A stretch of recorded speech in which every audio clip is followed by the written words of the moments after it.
हाँ, तो financial distress का मतलब क्या होता है?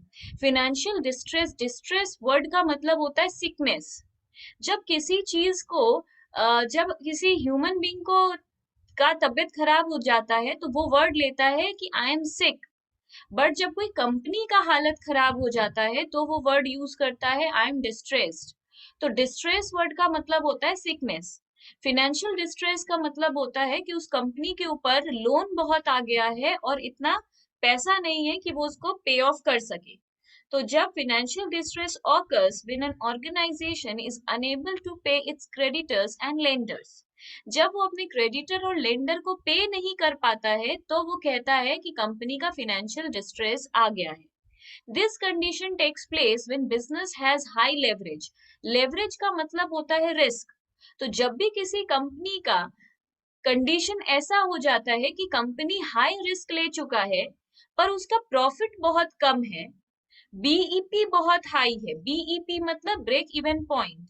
ब्रेक इवन पॉइंट हाई होना मतलब हम सारा सामान कॉस्ट प्राइस पे ही बेच देते हैं। बीईपी उस पोजीशन को कहते हैं जहां पे नो प्रॉफिट नो लॉस होता है। मतलब हम 10 रुपए के सामान को 10 रुपए में ही बेच देते हैं। ऐसा जब बिजनेस को बचा के रखने के लिए एक इंसान सोचता है ठीक है कॉस्ट प्राइस पे ही बेचकर एटलीस्ट निकालो, किसी तरह सेल रनिंग रहना चाहिए, सेल होते रहना चाहिए।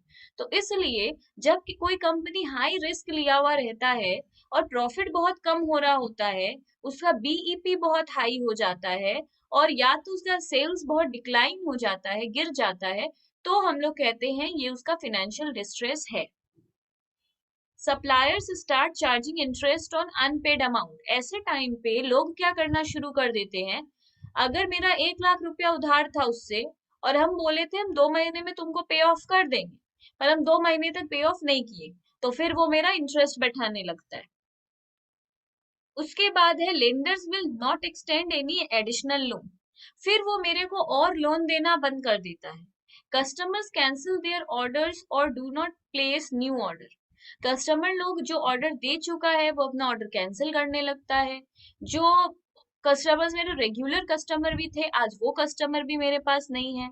तो to get out of the situation, इस सिचुएशन से बाहर आने के लिए financial managers may be forced to sell assets or to reduce their expenditure।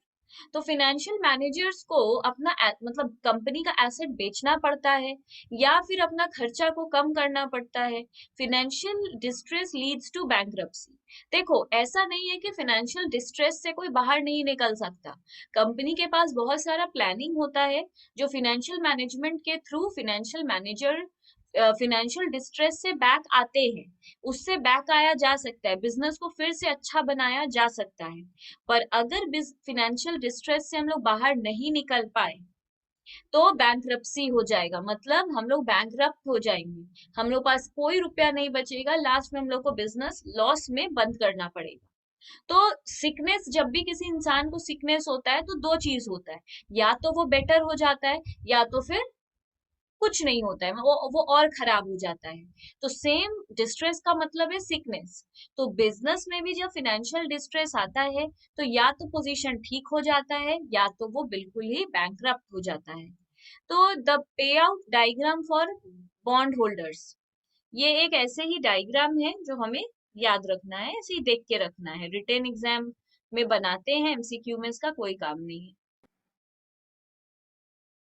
इसके बाद एक टॉपिक है economic value added.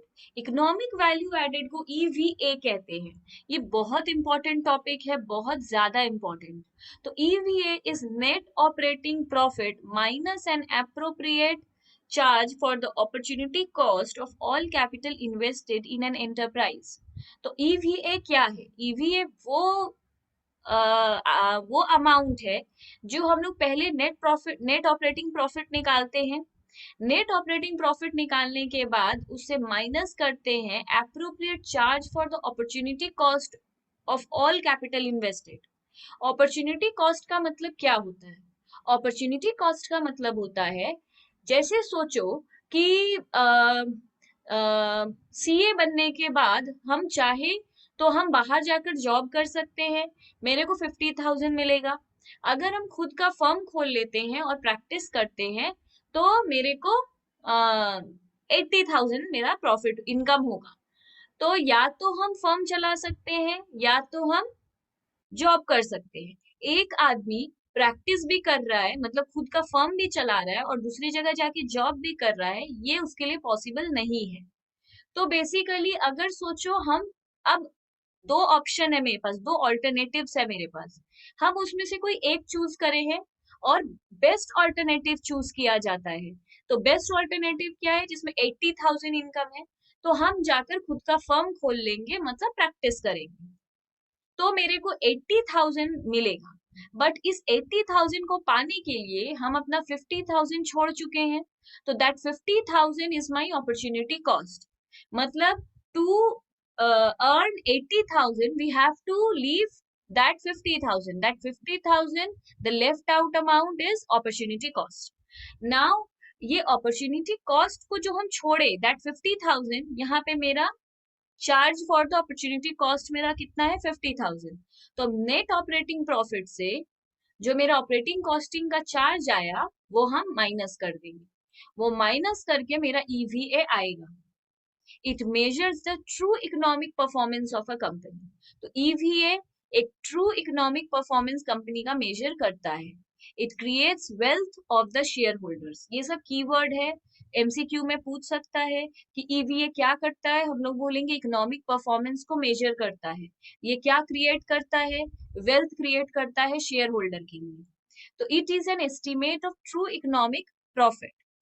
Projecting, analyzing and discounting, EVA becomes the primary decision tool. हम लोग को कुछ भी करना है तो हम लोग सबसे पहले ईवीए पे फोकस करते हैं। जो हम लोग कैपिटल बजटिंग में पढ़ते हैं डिस्काउंटेड कैश फ्लो, वो भी तो डिस्काउंटिंग का ही करके हम लोग को आंसर देता है, पर ये डिस्काउंटेड कैश फ्लो से भी ज्यादा ऊपर है, ये उससे भी अच्छा आंसर देता है। तो discounted cash flow second position पे है। ईवीए सबसे बेस्ट तरीका है एनालिसिस करने के लिए। तो ईवीए का फॉर्मूला क्या है, नो पैट। नो पैट का फुल फॉर्म है net operating profit after tax. इससे माइनस करेंगे WACC into capital employed. WACC का मतलब है weighted average cost of capital. Capital employed कैसे निकलेगा, equity share capital plus reserves and surplus plus long term loan. Financial charge word जो है उसका मतलब है डब्ल्यूएसीसी इंटू कैपिटल एम्प्लॉयड। जो हम बोले थे यहाँ पे कि नेट ऑपरेटिंग प्रॉफिट से माइनस करेंगे चार्ज, वो चार्ज का मतलब था डब्ल्यूएसीसी इंटू कैपिटल एम्प्लॉयड।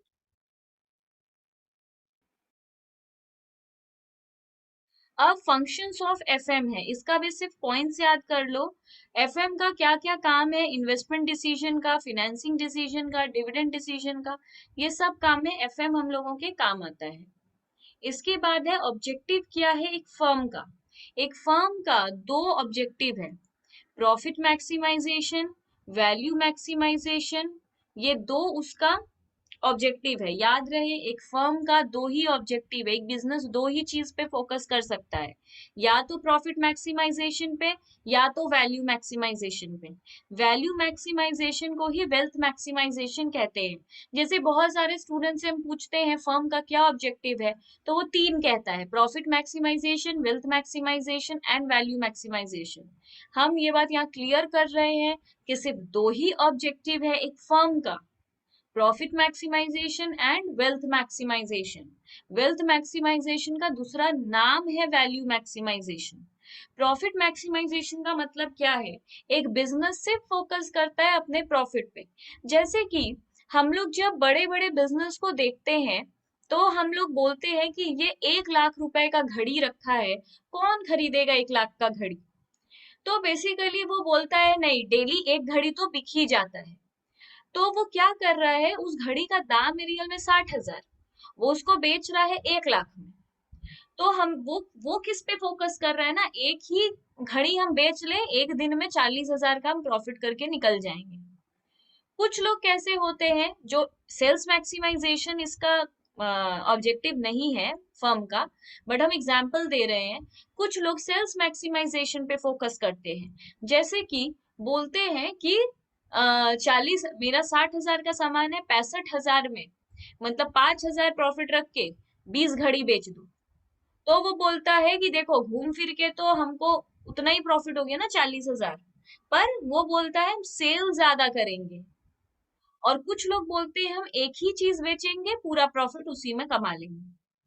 तो प्रॉफिट मैक्सिमाइजेशन क्या, it is an implied objective of any business. Profit कमाना तो हर बिजनेस का ऑब्जेक्टिव होगा ही। Net profit is considered as the yardstick for measuring the efficiency of the firm.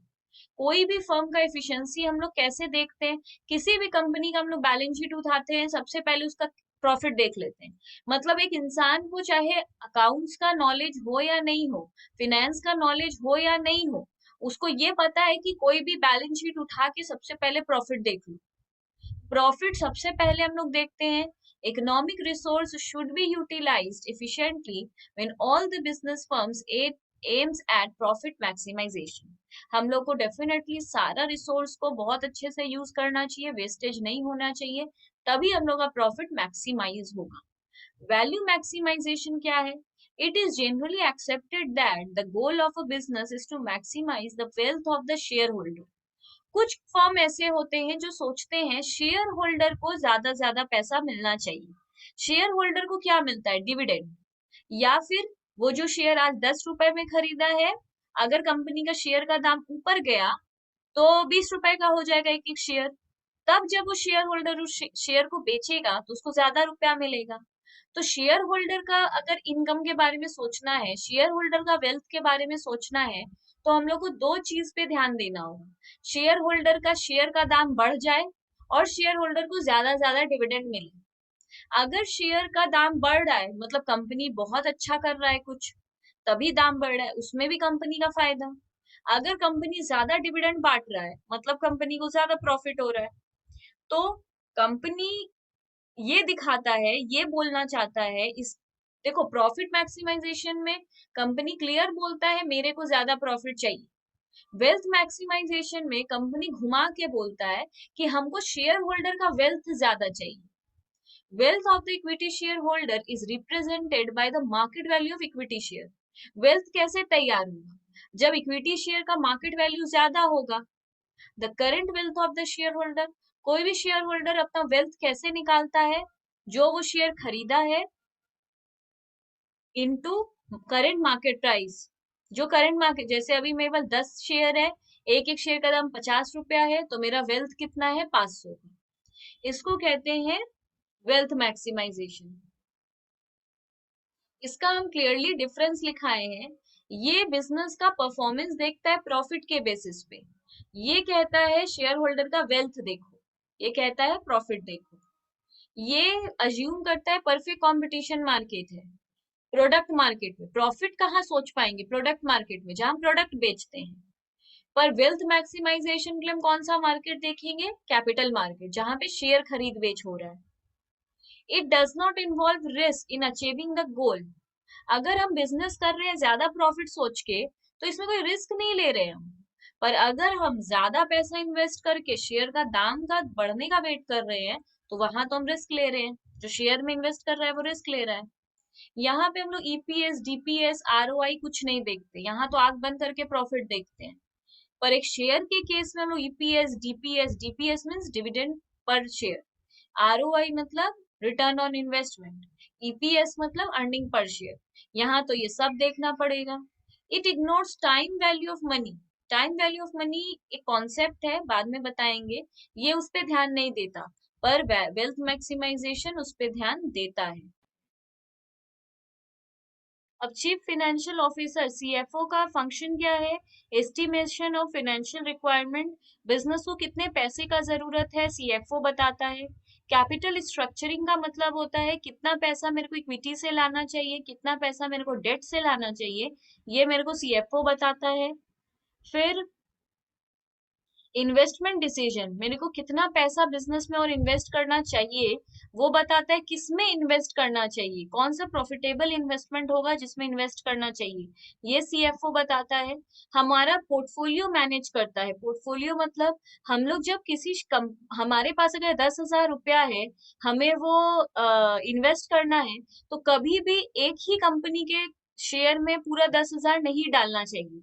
हमें 5 different company, 5 या 6 डिफरेंट कंपनी में 10,000 को स्प्लिट करके डालना चाहिए, स्प्रेड करना चाहिए।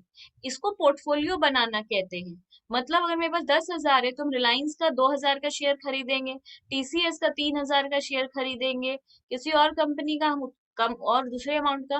मतलब एक ही 10,000 से पूरा जाके रिलायंस का शेयर नहीं खरीदना है, डिफरेंट कंपनी का शेयर खरीदना है। इसको मैनेज कौन करता है कि किसमें कितना इन्वेस्ट करना चाहिए, कब किस कंपनी का शेयर को बेच देना चाहिए, ये सब सीएफओ मैनेज करता है। वर्किंग कैपिटल मैनेजमेंट तो वो करेगा ही। तो उसके बाद बोल रहा है प्रॉफिट मैक्सिमाइजेशन का क्रिटिसिज्म क्या है, मतलब क्यों प्रॉफिट मैक्सिमाइजे, देखो प्रॉफिट मैक्सिमाइजेशन एक ऑब्जेक्टिव है, बट ये ऑब्जेक्टिव क्यों नहीं होना चाहिए, इसका बुराई क्या है। ये परफेक्टली कॉम्पिटिटिव मार्केट पे बेस्ड होता है। मतलब हम लोग अज्यूम करते हैं कि सभी लोग एक ही सामान बेच रहे हैं, तो वहां पे मैक्सिमम प्रॉफिट करना बहुत डिफिकल्ट है। इसमें कोई रिस्क ही नहीं है। तो डिफरेंस में हम लिखाए थे इसमें कोई रिस्क नहीं है, तो जहां ज्यादा रिस्क नहीं होता वहां ज्यादा अर्निंग नहीं होता। तो नो रिस्क नो गेन वाला कॉन्सेप्ट हो जाता है, हम लोग ज्यादा अर्न ही नहीं करेंगे। ये टाइम वैल्यू ऑफ मनी को कंसिडर नहीं करता, मतलब समय के साथ मनी का वैल्यू गिरता है, उस चीज का ध्यान रखना चाहिए, ये नहीं रखता है। there is so many types of profit, it does not specify which profit। जैसे कि अगर अकाउंटिंग लैंग्वेज में बात करें तो ग्रॉस प्रॉफिट है, ऑपरेटिंग प्रॉफिट है, नेट प्रॉफिट है। तो ये मतलब बहुत सारे तरीके का प्रॉफिट है, ईबीआईटी है, earning before interest and tax, PBT है, पैट है, परफेस है। ये किस प्रॉफिट का बात कर रहा है, ये वहां पे क्लियर नहीं है, कौन सा प्रॉफिट मैक्सिमाइज करना है नहीं पता। तो ये कॉन्सेप्चुअली वेग है, कोई ट्रू कॉन्सेप्ट नहीं नजर आता है। ये सिर्फ शॉर्ट टर्म प्रोजेक्ट के ऊपर फोकस करता है। लॉन्ग टर्म पर financial management is all about long term finances. तो ये इसका ये सब क्रिटिसिज्म है।